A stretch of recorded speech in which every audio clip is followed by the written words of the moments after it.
Hello everyone, मैं ईरम। आपका आफिन academy में स्वागत है। आज हम लोग क्लास 6 का सेकंड चैप्टर पढ़ेंगे, जो कि है डाइवर्सिटी एंड डिस्क्रिमिनेशन। हम लोग जानेंगे कि डाइवर्सिटी और डिस्क्रिमिनेशन क्या होता है, यानी कि विभिन्नता और भेदभाव।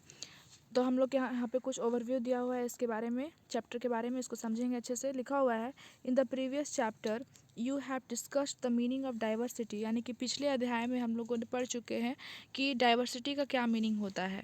Sometimes people who are different from others are teased, laughed at or not included in a certain activity or group. यानी कि कभी कभी हम लोग देखते हैं अपनी सोसाइटी में, अपने समाज में, अपने आसपास, कि जो लोग हमसे अलग होते हैं, जो हमारी तरह नहीं होते, कुछ डिफरेंस होता है उनमें, उन लोगों को लोग उन पे हंसते हैं, उन्हें परेशान किया जाता है और उनको अपने ग्रुप में इंक्लूड नहीं किया जाता, उन्हें अपने साथ नहीं रखा जाता है। We feel hurt, angry, helpless और सैड व्हेन फ्रेंड्स और others treat us in such a ways. यानी कि जब हमारे दोस्त लोग हमारे साथ ऐसा बिहेव करते हैं तो हमें बहुत ज़्यादा गुस्सा भी आता है, हर्ट होते हैं, अपने आप को बहुत असहाय महसूस करते हैं और बहुत ज़्यादा निराश हो जाते हैं। Have you ever wondered why this happen? आपने कभी ऐसा सोचा है कि ऐसा क्यों होता है? In this chapter, we will try and explore how such experiences are related to the society we live in। यानी कि इस चैप्टर को हम लोग अच्छे से पढ़ेंगे और ये एक्सप्लोर करने की कोशिश करेंगे कि इस तरह की चीज़ें हमारे समाज में क्यों होती हैं। We will look at how they are connected to the inequalities that exist around us। और जो ये असमानता है, इससे हम लोग किस तरह से कनेक्टेड हैं उसके बारे में, और ये हमारे अराउंड में कैसे एग्जिस्ट करता है, इस बारे में हम लोग पढ़ेंगे। डिफरेंस एंड प्रेजुडाइस, यानी कि जो हम लोग में असमानता होता है, डिफरेंस होता है, और जो पूर्वाग्रह होता है, यानी कि किसी के बारे में हम लोग जो पहले से ही सोच लेते हैं, इसके बारे में जानेंगे। There are many things that make us what we are, how we live, the language we speak, what we eat, where the games we play and the things we celebrate। यानी कि यहाँ पे बहुत सारी चीज़ें हैं जो एक तरह से अलग अलग हैं, जैसे कि हम लोग कैसे जीते हैं, कैसे रहते हैं, कैसे बोलते हैं, क्या खाते हैं और क्या पहनते हैं, और किस तरह का गेम खेलते हैं, और कैसे त्यौहार सेलिब्रेट करते हैं। All of these are influenced both by the geography and history of the place where we live. यानी कि ये सब किस पे डिपेंड करता है? जहाँ हम लोग रहते हैं, जिस तरह का एरिया होता है, वहाँ का जिस टाइप का हिस्ट्री होता है, और वहाँ का जिस तरह का जियोग्राफी होता है। यानी कि हम लोग जहाँ पे रहते हैं उस तरह का, वहाँ पे जिस टाइप का जियोग्राफिकल एरिया होता है, उस तरह से हम लोग त्यौहार मनाते हैं, कपड़े पहनते हैं, और हमारे जो बोली और लैंग्वेजेस होते हैं उस तरह के हो जाते हैं।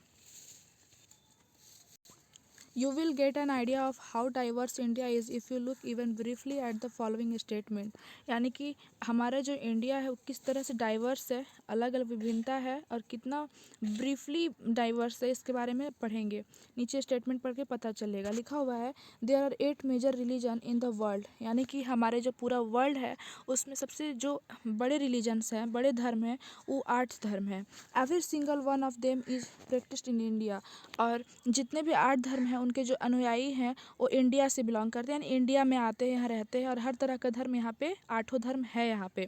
इसलिए हम लोग समझ सकते हैं कि जो पूरे वर्ल्ड का 8 धर्म है वो इंडिया में पाया जाता है। यानी हमारा जो देश है वो बहुत ज़्यादा विभिन्नता से भरा हुआ है। नेक्स्ट दिया हुआ है, we have more than 600 languages that are people's mother tongue. यानी कि जो इंडिया के जो लोग हैं, यहाँ पे कम से कम 1600 भाषाएं बोली जाती हैं, जो कि अलग अलग लोगों की अपनी मातृभाषाएं हैं। And there are more than 100 dance forms. और यहाँ पे 100 से भी ज़्यादा नृत्य कला, यानी कि नृत्य है। आगे देखिए, yet this diversity is not always celebrated। this is because we feel safe and secure with people who look, talk, dress and think like us। यानी कि कभी कभी ऐसा होता है कि हमारे जो लोग होते हैं, जो हमारी तरह दिखते हैं, हमारे जैसा कपड़े पहनते हैं, हमारी तरह रहते हैं, उनके साथ हमें रहना सेफ और सिक्योर लगता है। आगे देखिए, sometimes when we meet people who are very different from us we may find them strange and unfamiliar.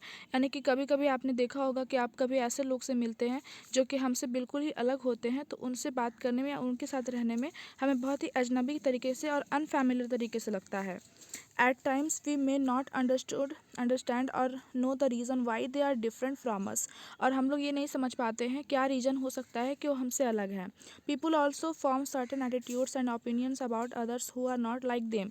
और कभी कभी ऐसा होता है कि जो लोग हमसे अलग होते हैं उनके बारे में बहुत से लोग अपनी अपनी राय बना लेते हैं। यहाँ पे बॉक्स में प्रेजुडाइज के बारे में दिया हुआ है। प्रेजुडाइज यानी कि पूर्वाग्रह। जब हम लोग किसी चीज़ के बारे में पहले से ही कुछ सोच लेते हैं यानी कि पूर्वाग्रह अनुमान लगा लेते हैं कि ऐसा होता ही है, तो इस तरह की बातें होती हैं। जैसे देख सकते हैं आप, लिखा हुआ है, look at the statements below that you believe to be true about rural and urban life in India, tick mark those that you agree with.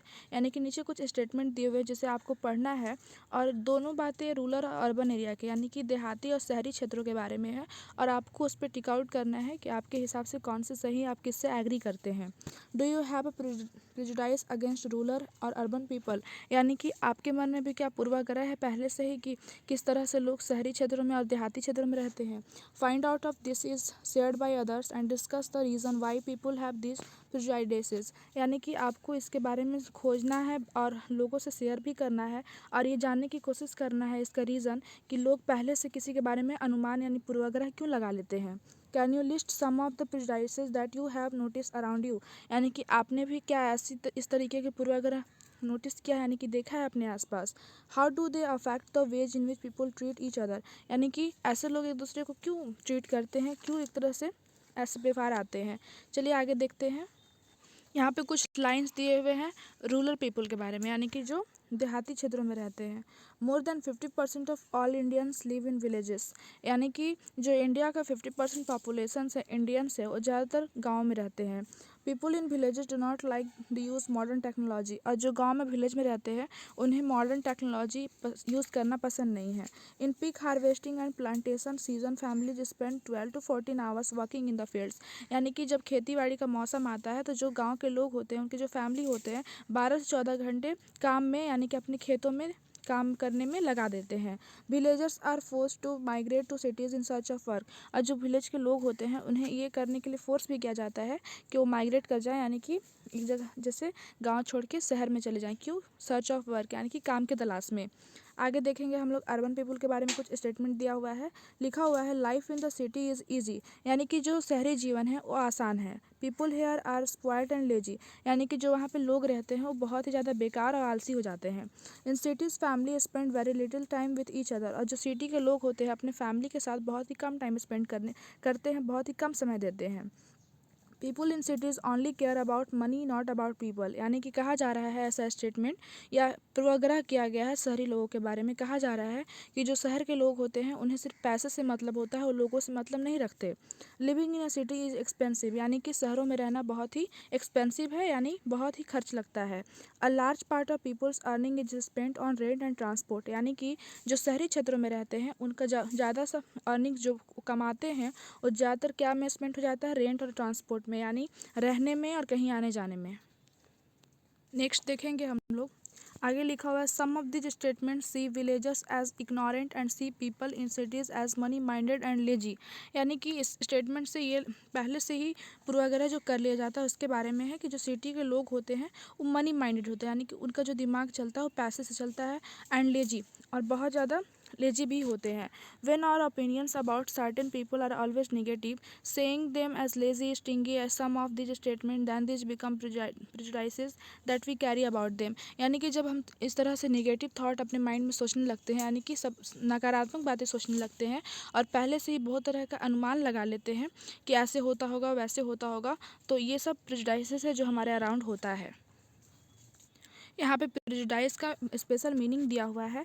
Prejudice means to जज अदर पीपल निगेटिवली और see them as inferior. यानी कि जब हम किसी अपने सामने के किसी लोगों को पहले से ही बिना उसके बारे में जाने जज करने लगते हैं, यानी कि अपने तरफ से उसके बारे में सोचने लगते हैं और निगेटिव थॉट रखने लगते हैं, तो इसे प्रेजुडाइज कहा जाता है।